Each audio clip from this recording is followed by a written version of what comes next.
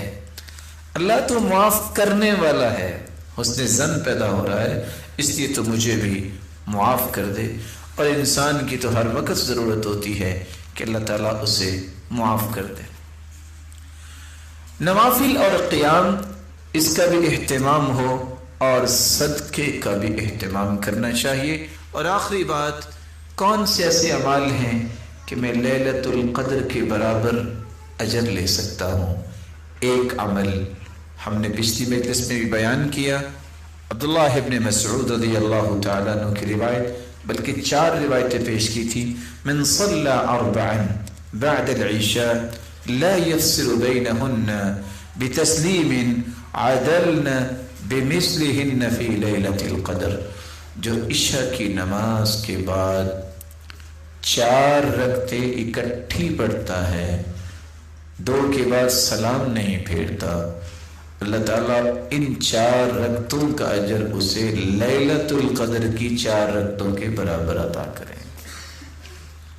دوسرا عمل عبداللہ ابن عمر سے روایت ہے، اور یہ روایت سے صحیحہ کی ہے، 2811 الا انبئکم بلیلۃ افضل من لیلۃ القدر، اللہ کے رسول نے فرمایا کہ میں تمہیں لیلۃ القدر سے بھی افضل رات نہ بتاؤں؟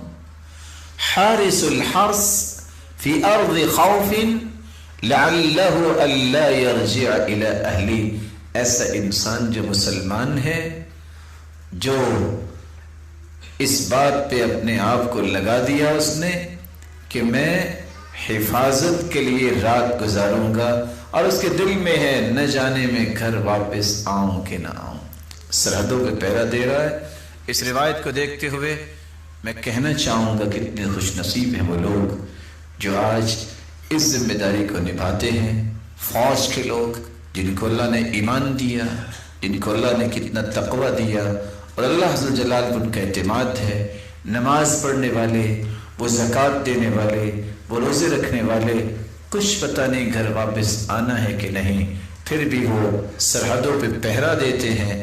ایسا انسان کی رات جو ہے وہ لیلۃ القدر سے افضل ہے، لیکن اس کے لیے شروط وہی ہیں جو رسول اللہ صلی اللہ علیہ وسلم نے بیان کی۔